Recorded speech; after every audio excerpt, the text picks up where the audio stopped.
Let's get this straight. In an M5 light tank, you've got a damn good weapon, the 37mm gun. 37 gunners say they can hit anything they can see, and they're not kidding. For accuracy, it's a honey. But in a scrap, a hit isn't enough. It's got to be a knockout and a quick one, because as soon as you fire, you've given away your position. Always remember, hold off until you're within a 1,000-yard range, if you have the chance. Then your 37 will knock thin-skinned vehicles and anti-tank and machine gun positions right out of the war. Enemy tanks are a different proposition. They're tough, and the 37 was never intended to work on heavy armor at long ranges. To do a job on one of these big babies, pick a vulnerable spot, a track, or the weak side armor, and be damn sure you'll hit that spot. Lay on the target, track it, but hold your fire until your range is 400 yards or less.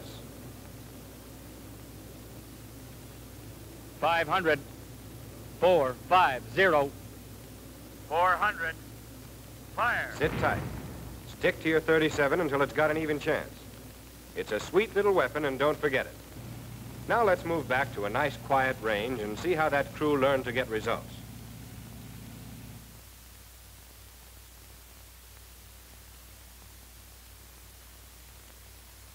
Our tank is operated by a 4-man crew. Each man knows all 4 jobs. There's the tank commander, who also acts as assistant gunner for the 37mm gun and the coaxial machine gun.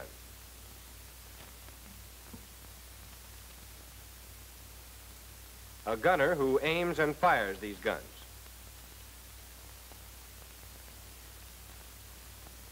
A bow gunner whose duty it is to fire the bow machine gun.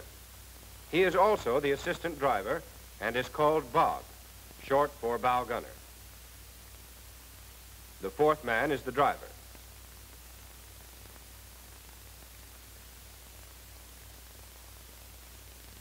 Before any tank can go into action, it must be prepared for action. First, the radio and interphone system is turned on. By the time 30 seconds have passed, the communication system has warmed up so the tank commander can check it. He gives the order, Check interphone. Driver. Okay. Bog. Okay. Gunner. Okay. when they've checked, the driver and assistant driver close their hatches so that when the turret is traversed, the 37 won't strike an open hatch. With the hatches closed, they set their periscopes in travel position and check them to see that they're clean and set tight. Then the driver reports to the tank commander over the interphone. Driver ready. The bow gunner, after testing his periscope, checks the headspace of the bow gun, a .30 caliber machine gun. He lifts the cover plate to see if the recoiling parts have gone fully forward. If so, the gun's headspace adjustment won't be too tight. Then he lifts the extractor and jiggles the bolt handle. If there's no play between the bolt and barrel, the headspace adjustment is not too loose. When everything's okay, he half-loads the gun. Then he reports to the tank commander. Bog ready. Now for the turret men. The gunner first checks for closed hatches. Hatches. All clear. Second, he checks the amount of oil in the power traverse system. He unscrews the cap on the turret oil reservoir and reads the bayonet oil gauge. His next job will be to unlock the turret. In this, he is assisted by the tank commander, who pushes the turret lock over to the unlocked position. The gunner releases the turret friction clamp and makes sure the turret is free by traversing it manually, right and left.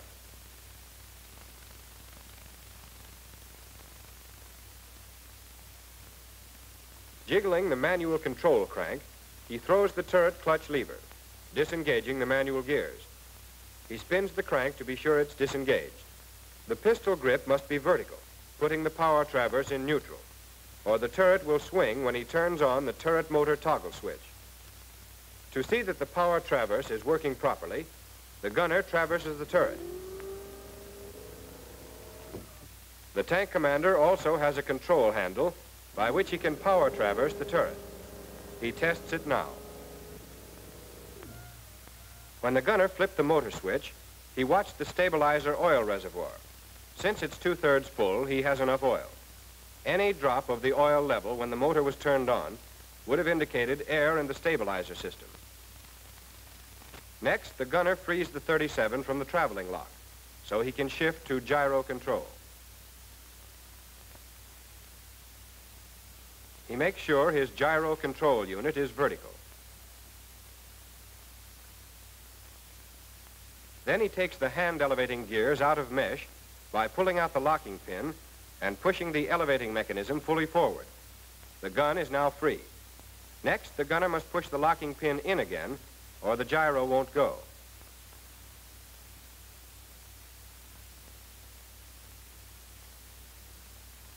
He sets the stiffness control knob at 0 and checks to see if the multi-pronged plug is in the control unit. He switches on his stabilizer, but still has to adjust it to the gun for both stiffness and recoil. First, he turns the stiffness knob up past the point where the gun hunts, then back down to a point where the hunting stops. He sets the recoil knob on 5. He'll adjust it more accurately when firing to keep the recoil uniform. Now it's time to start the gas motor that runs the Delco generator. The gunner reaches behind him under the left sponson and turns on the gas line petcock.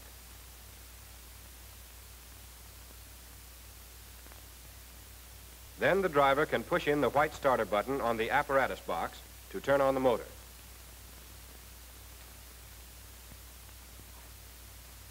Finally, the gunner uses the hand wheel to elevate and depress the gun to make certain the stabilizer is functioning properly.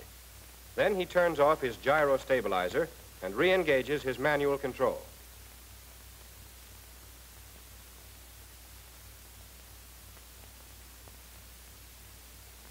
To check the firing mechanism of the 37 and coaxial, he first moves the manual safety to fire position and presses the plunger on the elevating hand wheel that fires the 37 mechanically. With the gun recocked, the gunner tests the electric firing controls by squeezing the grip and trying them. Satisfied that they are working, he inspects his periscope for cleanliness, shoves it up to its holder, and locks it securely, checking for tightness.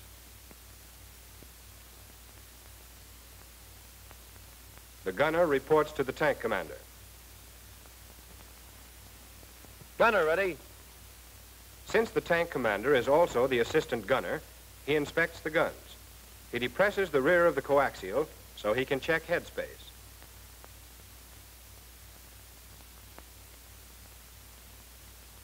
Finding the coaxial in shape, he half loads it with the help of the gunner.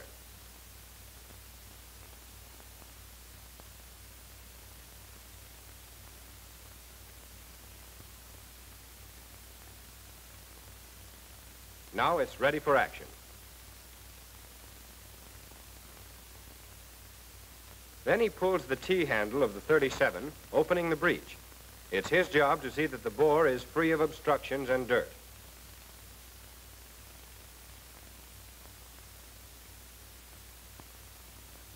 After checking his guns, he checks ammunition boxes and racks to see if they're filled.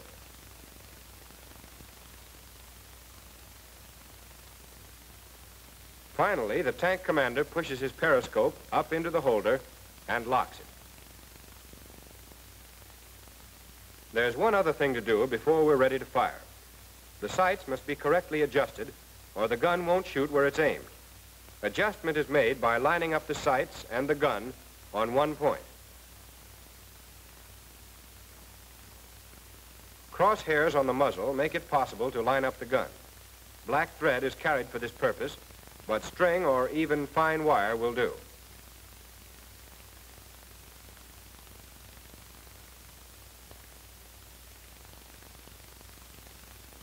When everything's set for sight adjusting, the tank commander selects an object to sight on. It should be at least 1,000 yards away, and the farther away, the better.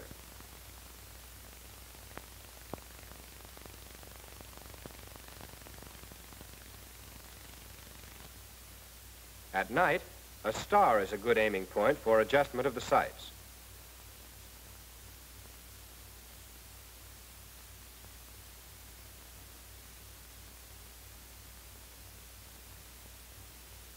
Adjust your sight on that fire tower. Traverse right. Keep going. Steady. On. The tank commander looks through the 37's bore and gives the gunner orders that set the intersection of the crosshairs on the top of the fire tower.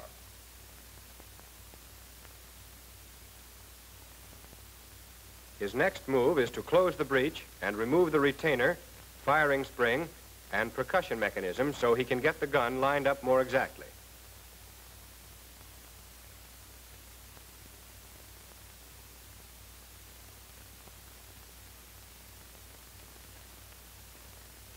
Sighting through the small hole of the firing pin well helps him make an even finer adjustment.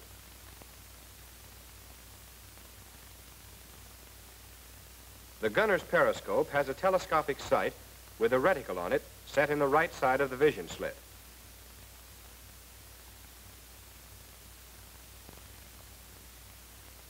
The gunner lines up this sight by turning the sight adjustment knobs. He places the 0 dot of the reticle on the top of the fire tower.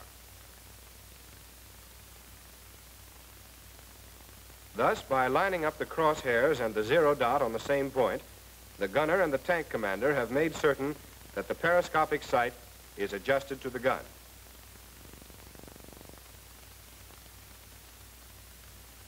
The gunner records the readings of the sight adjustment knobs.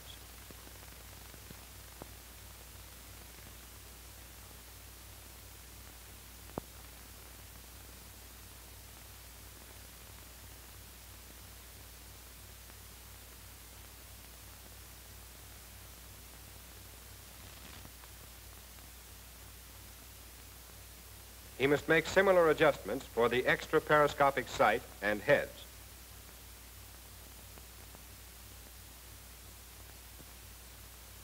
In battle, the head may be shattered, and a spare will have to be used.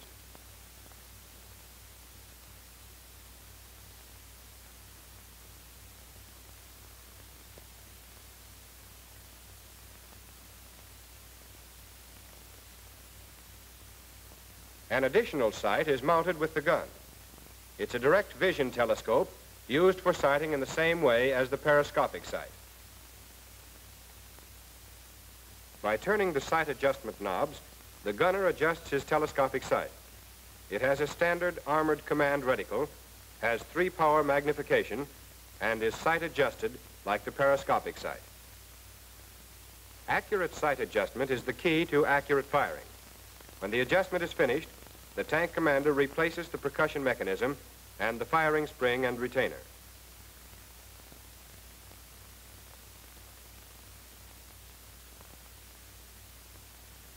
Now the preparations are completed.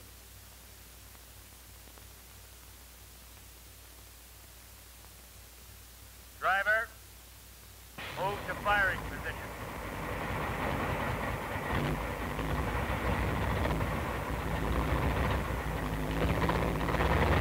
Actual battle conditions are simulated on the range, and when a driver moves his tank into position, he takes advantage of whatever cover the terrain affords. The tank commander maneuvers his tank into a hull defilade position.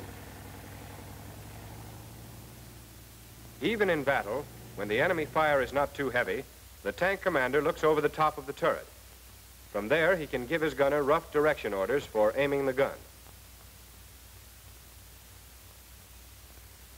But if the air is too full of flying steel, he buttons himself in with his crew and does his work with his periscope.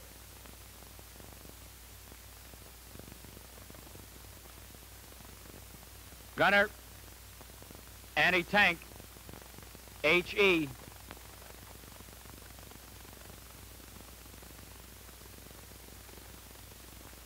Traverse left. Steady, on. 600, fire. A fire order's got to go fast. That's why the commands are simple and direct.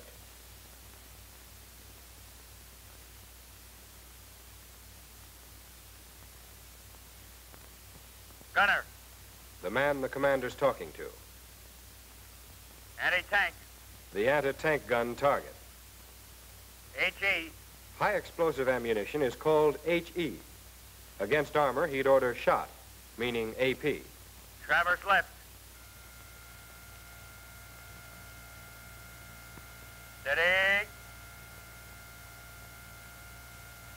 On. 600. The range and... Fire. Now, here's what the gunner does on a fire order. He looks through the periscopic sight. The standard armored command reticle on the sight is marked off in yards for range and mils for direction. The gunner adjusts for range by depressing or elevating the gun and for direction by traversing the turret left or right.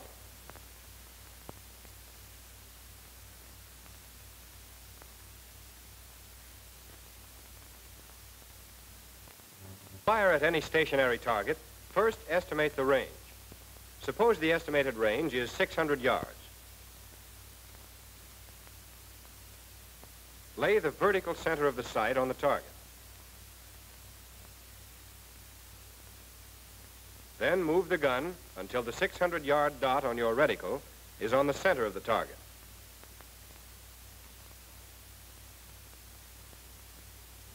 And fire your gun. If you get your first shot home, you're lucky, because range estimation isn't easy.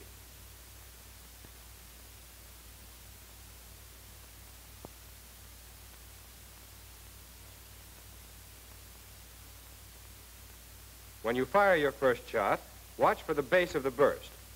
If you didn't get a hit, first make sure that firing the gun hasn't jarred the sight out of its position.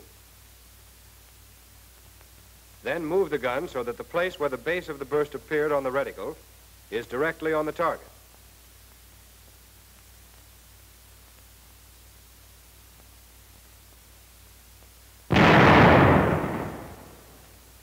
Use the same method if your first shot is over.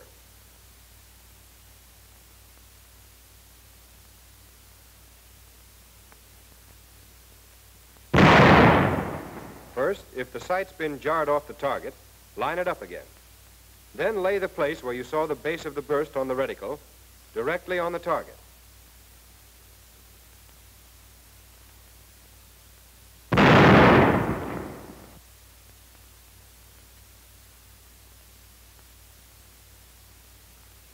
If the burst is right or left, move the gun over in the same way.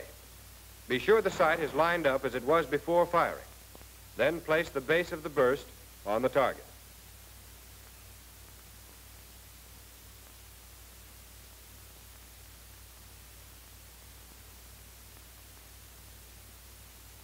This is called the automatic correction method, sometimes referred to as the put burst on target method.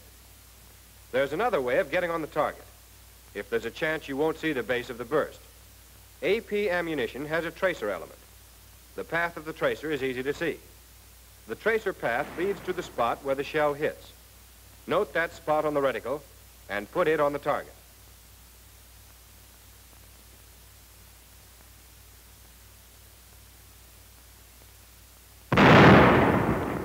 This time you've got a hit. You can also use the tracers of your coaxial machine gun to get the correct line of fire. The coaxial and the 37 are in alignment. Fire the machine gun first. When its tracer path is on the target, fire the 37.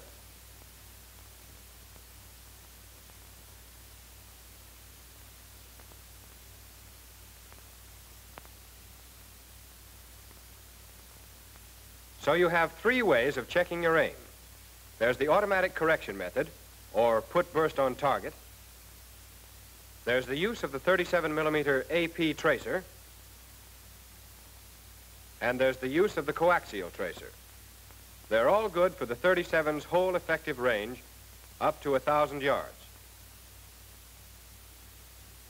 But remember, When you spot those enemy tanks, your aim's got to be better than good. Pick a vulnerable spot as soon as you can and track it as it comes.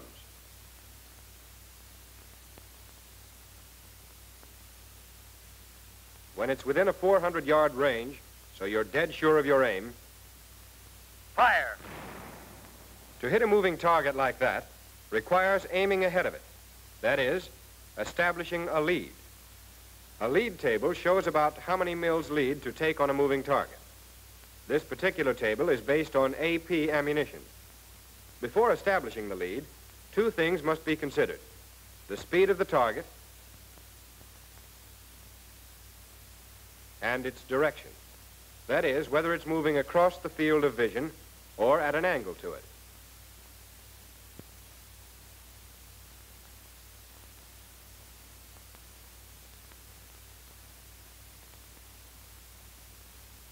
You need a lead because if you fire straight at a moving target, the target will have moved out of the way by the time the shell hits. So instead of firing where the target is, fire where it will be. And that's taking a lead. The whole business of preparing for action and the methods of aiming accurately get to be a habit. You won't have to stop and think of the details any more than you do driving a car or playing the piano. When you go into action, you move with confidence if you have practiced until you are perfect.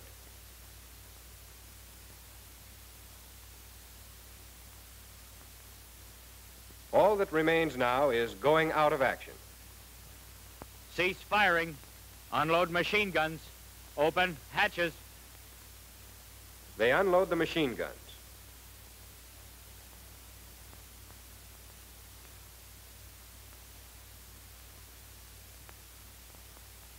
Open the hatches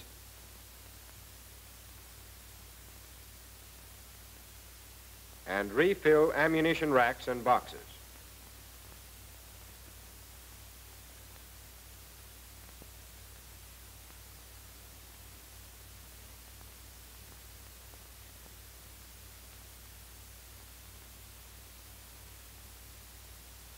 The driver turns off the auxiliary generator by pushing the red button on the apparatus box. At the same time, the gunner turns off the auxiliary generator's gas line petcock. The final order is: Secure equipment. the gunner turns off the power traverse and shifts to manual traverse. He'd switch off the gyro if it were on.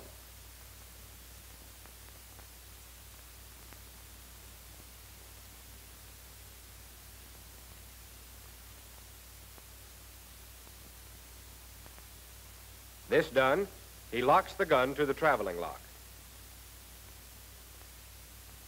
and tightens the friction clamp. Finally, he reports to the tank commander. Gunner secure. Meanwhile, the tank commander inspects the bore and closes the 37 breech block. Then he locks his turret lock. The driver checks his equipment at the same time and reports. Driver secure. The bow gunner locks the bow gun to its traveling lock and reports. Bog secure. And the tank is out of action. But not for long. She's got a lot to do in this scrap. Make her do her own job the way this crew can, and she'll raise plenty of hell before you take her out of action for the last time.